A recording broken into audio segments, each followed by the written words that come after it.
आप देख रहे हैं अमेज नाउ। गंगा, यमुना, राप्ती और गोमती के तटवर्ती इलाकों से खबरें आप तक। नमस्कार, सत्य घटना के अंक के साथ मैं सुगंधा। शुरुआत करते हैं आज की मुख्य घटनाओं से। प्रदेश में विशेष संचारी रोग नियंत्रण अभियान 1 मार्च से।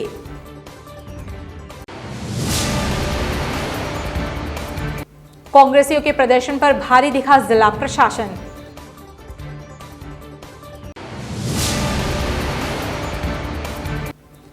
गोरखपुर वासियों को जाम से निजात दिलाने के लिए एसएसपी ने किया मंथन बैठक। प्रोटोकॉल पालन के साथ 1 मार्च से खुलेंगे मासूमों के विद्यालय।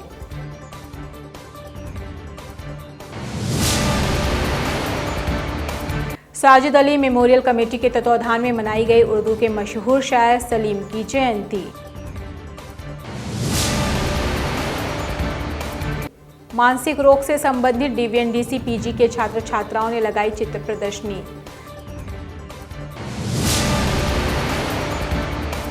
गंगोत्री देवी महिला महाविद्यालय में आयोजित किया गया स्वास्थ्य शिविर।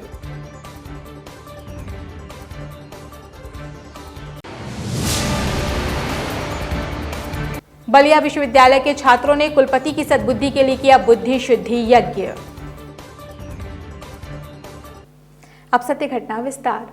लखनऊ से वीडियो कॉन्फ्रेंसिंग कर अपर मुख्य सचिव स्वास्थ्य अमित मोहन प्रसाद ने नोडल अधिकारी प्रतिरक्षण सहित अन्य से Gorakhpur NIC video conferencing hall में सीएमओ डॉक्टर सुधाकर पांडे सहित अन्य संबंधित अधिकारियों के साथ वीडियो कॉन्फ्रेंसिंग में कहा कि विशेष संचारी रोग नियंत्रण अभियान का प्रथम चरण 1 मार्च से 31 मार्च तक एवं दस्तक अभियान 10 मार्च से 24 मार्च तक चलाया जाएगा। उन्होंने कहा कि इस अभियान में सभी विभागों के लोग समन्वय बनाकर कार्य करें। उन्होंने निर्देश दिया कि बिंदुवार कार्य की रिपोर्ट सप्ताह के प्रत्येक शनिवार को स्वास्थ्य विभाग के साथ साथ अपने विभाग के राज्य मुख्यालय पर उपलब्ध कराई जाए।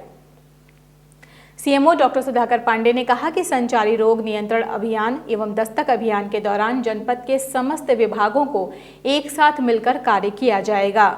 पंचायत राज विभाग, नगर पालिका व नगर पंचायत द्वारा क्षेत्रों में साफ सफाई, झाड़ियों की कटाई, फॉगिंग एवं लार्विसाइड का छिड़काव किया जाएगा। शुद्ध पेयजल के लिए इंडिका मार्का हैंडपंप को लगवाने तथा ऐसे हैंडपंप जिनका पेयजल दूषित हो चुका है उनको चिन्हित कर लाल रंग से क्रॉस किया जाएगा।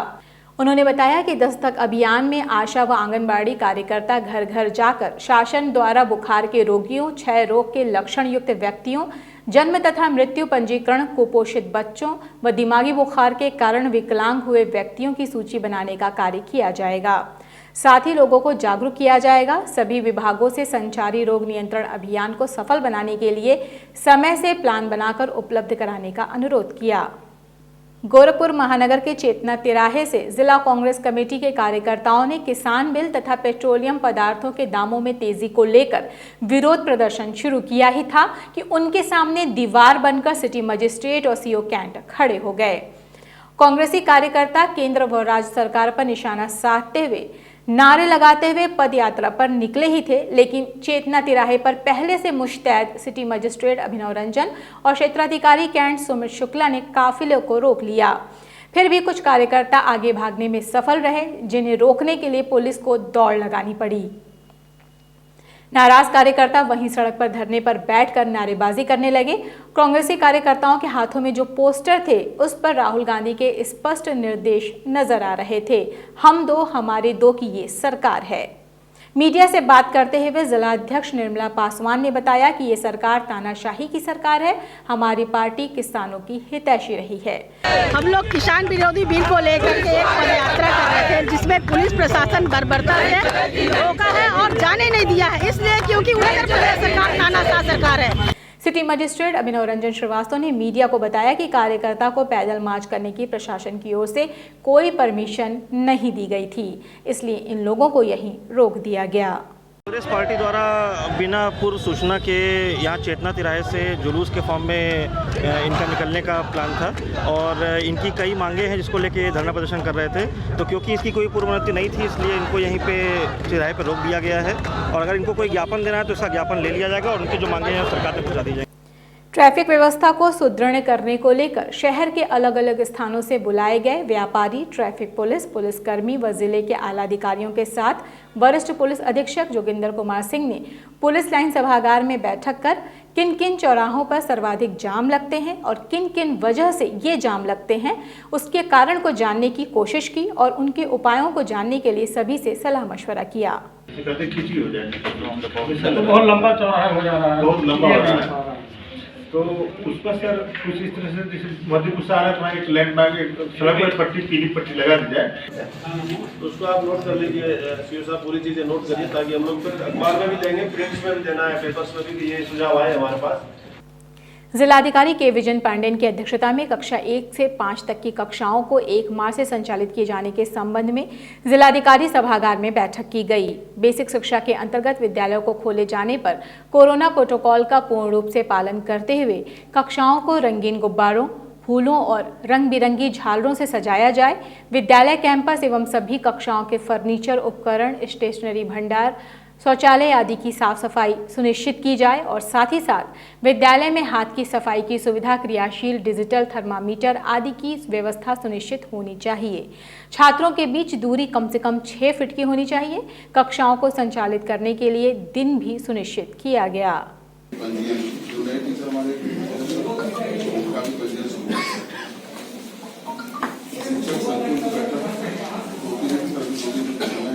गोरखपुर जनपद के गंगोत्री देवी महिला पीजी कॉलेज में सामाजिक संस्था JCI स्वराज द्वारा एक निःशुल्क मेडिकल कैंप का आयोजन किया गया। इस कैंप में पैथोलॉजी, आई टेस्ट, गाइनो सहित अन्य विषय विशेषज्ञ चिकित्सकों द्वारा महाविद्यालय और नर्सिंग स्कूल की छात्राओं के स्वास्थ्य की जांच की गई। हमारे संवाददाता से बात करते हुए महाविद्यालय की डायरेक्टर रीना त्रिपाठी ने बताया कि महाविद्यालय प्रशासन छात्राओं के स्वास्थ्य की देखरेख करने के लिए पूरी तरह से कटिबद्ध है।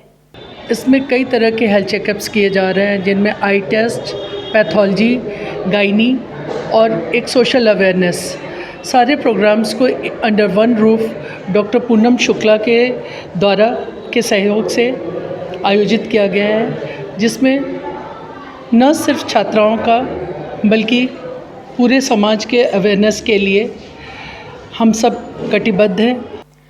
गोरखपुर जनपद के दिग्विजयनाथ पीजी कॉलेज में बालाकोट में हुए एयर स्ट्राइक पर व्याख्यान माला का आयोजन किया गया। इस दौरान पॉलिटिकल साइंस और डिपार्टमेंट ऑफ स्टडीज के छात्र छात्राओं को उनके द्वारा तैयार किए गए प्रेजेंटेशन के लिए गोरखपुर विश्वविद्यालय के assistant professor doctor Mahendra Singh ने प्रशस्ति पत्र और मेडल प्रदान कर सम्मानित किया। मीडिया से बात करते हुए प्रोफेसर महेंद्र सिंह ने बताया कि बालाकोट एयर स्ट्राइक के बाद से भारत के विदेश नीति में मूलभूत परिवर्तन आया है। बालाकोट एयर स्ट्राइक और भारतीय विदेश नीति पे, और इसमें जो मुख्य मुद्दा सामने रखा मैंने वो ये था कि किस तरीके से भारतीय विदेश नीति में मूलभूत परिवर्तन आए हैं बालाकोट स्ट्राइक के बाद। और हमने जो है एक जो हमारे ऊपर सॉफ्ट स्टेट का जो लेवल लगा हुआ था उससे हम बाहर निकले हैं, और हमने जो है कोशिश की है कि हमारी जो हमने एक ऑफेंसिव डिफेंस की स्ट्रेटजी अपनाई है कि हम एक आक्रामक सुरक्षा की बात करते हैं, खासकर 2014 के बाद जब प्राइम मिनिस्टर मोदी और उनकी सरकार आई। उसके बाद आप देखिए कि सर्जिकल स्ट्राइक होती है, उसके बाद फिर बालाकोट स्ट्राइक होती है। मतलब हम ये एक मैसेज देना चाहते हैं पूरे विश्व को कि हम जो है नैतिक रूप से जो मूल्य हैं, शांति और इनकी बात तो करेंगे, लेकिन हम इन सिद्धांतों में अपने आप को कैद करके नहीं रखेंगे। हमें अगर राष्ट्र हित में ज़रूरी होगा तो हम इस सिद्धांतों को ठीक से कड़ाई से लागू करने की कोशिश भी करेंगे। गोरखपुर जनपद के दिग्विजयनाथ पीजी कॉलेज में मनोविज्ञान के छात्र छात्राओं द्वारा एक चित्र प्रदर्शनी लगाई गई। इस प्रदर्शनी में छात्र छात्राओं ने मानसिक रोग के प्रति जागरूक करने के लिए कागज की तख्ती पर स्लोगन और चित्र उकेर कर मानसिक रोग के लक्षण और उनके इलाज के बारे में समझाने का प्रयास किया। मीडिया से बात करते हुए छात्र छात्राओं ने मानसिक रोग के लक्षण और उनके इलाज के बारे में बताते हुए कहा कि मानसिक रोग का इलाज संभव है। मानसिक मंदता में अगर इसको पहचानने के लिए माता के गर्भ में जब शिशु पलते हैं और माता अगर किसी ग्रसित रोग से ग्रसित होती है, मतलब भयंकर रोग से ग्रसित होती है, तो फिर वो अपने बच्चे पे भी असर पड़ता है। इसी का मानसिक मंदता विश्व स्वास्थ्य संगठन के द्वारा WHO के द्वारा ये चलाया गया थीम था 10 अक्टूबर को विश्व मानसिक दिवस मनाया जाता है। इसका थीम ये था विश्व में 1% लोग मानसिक रोग से ग्रसित रहते हैं, उसमें से 10% लोग आत्महत्या कर देते हैं। इसका थीम ये था कि जो पूर्व लक्षणी बीमारी थी, जैसे कि मान लीजिए कि लोग एक भ्रम में रहते थे, भूत प्रेत भ्रम चुड़ैल जिसके चक्कर में पड़ते थे, उन चक्रों से हटकर ये लोग डॉक्टर से मिले, इसका उपचार है। साजिद अली मेमोरियल कमेटी के तत्वावधान में आज उर्दू के मशहूर शायर और लेखक सलीम की जयंती गोरखपुर जनपद के सामिया इंटर कॉलेज में बड़े ही हर्षोल्लास के साथ मनाई गई। इस कार्यक्रम के दौरान वक्ताओं ने लेखक सलीम के जीवन और रचनात्मक शैली पर प्रकाश डाला। इस कार्यक्रम में मुख्य अतिथि के रूप में एडवोकेट मकबूल अहमद के साथ साथ कार्यक्रम के अध्यक्ष रज़ीउर रहमान और कई छात्र छात्राओं ने शिरकत की। यहाँ पर ये पहली मुलाकात कानपुर की, पहली मुलाकात संगीने की, फिर कानपुर के मोहल्ले में, उसके बाद सुन्नी इंटर कॉलेज में। हमारे संवाददाता से बात करते हुए आयोजक महमूद सईद ने बताया कि शायर सलीम के लेख लोगों के लिए प्रेरणा का कार्य करते हैं। जी, डॉक्टर सलाम संदेलवी साहब गोरखपुर यूनिवर्सिटी में रीडर थे। 38 किताबों के वो उन्होंने लिखी थी, उन पर उनकी आज जो है जन्म तिथि है, उस पर ये प्रोग्राम आज किया जा रहा है कि ताकि जो हमारे नए बच्चे हैं वो जान सकें कि डॉक्टर सलाम संदेलवी साहब ने कितना काम किया है। वो डेली गोरखपुर के उर्दू के वो पहले और जहाँ तक हमारा मानना है कि आखिरी वो डिलीट थे। बलिया से एक बड़ी खबर हमारे बीच आ रही है। एक सरकारी कर्मचारी के बीच सड़क पर लाइव पिटाई का वीडियो वायरल हो रहा है। जी हां, ये तस्वीरें देखिए। आधा दर्जन दबंग मिलकर बलिया के खेजड़ी थाने में तैनात चतुर्थ श्रेणी एक पुलिसकर्मी की सीओ सिटी आवास के सामने जमकर पिटाई कर रहे हैं और आम जनता मूक दर्शक बनी हुई है। पीड़ित पुलिसकर्मी दबंगों के पैर पकड़कर सरकारी कर्मचारी होने की दुहाई दे रहा है, मगर बेरहम दबंगों को इस मानव पर रहम नहीं आ रहा है।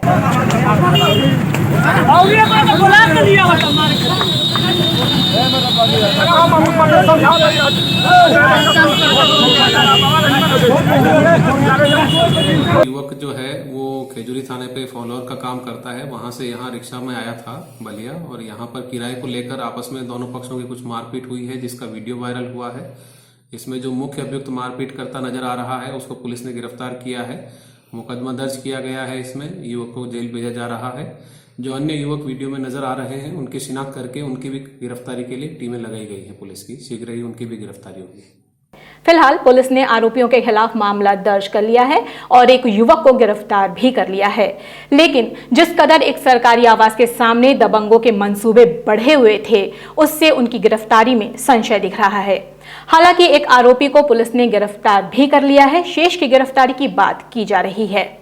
देखना दिलचस्प होगा कि पीड़ित पुलिसकर्मी को कब और किस स्तर पर न्याय मिल पाएगा। उत्तर प्रदेश के बलिया में जननायक चंद्रशेखर विश्वविद्यालय के कुलपति के खिलाफ छात्र नेताओं ने मोर्चा खोल बुद्धि शुद्धि यज्ञ कर डाला। छात्र नेताओं की माने तो कोरोना जैसे महामारी की वजह से पढ़ाई न होने के चलते उन छात्रों को प्रमोट करने की बजाय कुलपति ने बहुत सारे छात्रों को फेल कर दिया है। ऐसे में उनकी सद्बुद्धि के लिए छात्रों ने हवन पूजन किया है।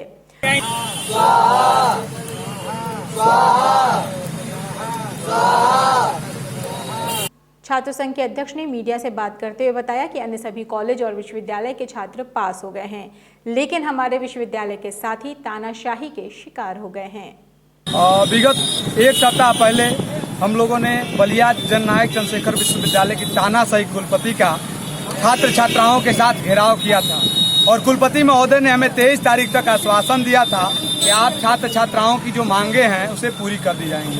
चूंकि कोरोना की महामारी में देश के सभी विश्वविद्यालयों के छात्र छात्राओं को प्रमोट किया गया, लेकिन बलिया की तानाशाही कुलपति ने छात्रों के साथ अमानवीय व्यवहार करते हुए बलिया के छात्रों के भविष्य को अधर में रखते हुए उनका भविष्य चौपट करने के लिए छात्र छात्राओं को फेल करने का काम किया। इसलिए आज अखिल भारतीय विद्यार्थी परिषद बलिया के कार्यकर्ता बलिया जननायक चंद्रशेखर विश्वविद्यालय की कुलपति के बुद्धि शुद्धि यज्ञ का कार्यक्रम आज टीडी कॉलेज चौराहे पे हनुमान मंदिर पे कर रहे हैं। सत्य घटना के आज के इस संग में बस इतना ही। तेज सटीक और ताज़ी घटनाओं को जानने के लिए जुड़े रहें अमेज नाउ के फेसबुक पेज, यूट्यूब चैनल और वेब पोर्टल से। इस संग में बस इतना ही। अगले अंक में आपसे फिर से मुलाकात होगी। तब तक के लिए हमें दीजिए इजाजत। नमस्कार। आप देख रहे हैं अमेज नाउ। गंगा, यमुना, राप्ती और गोमती के तटवर्ती इलाकों से खबरें आप तक।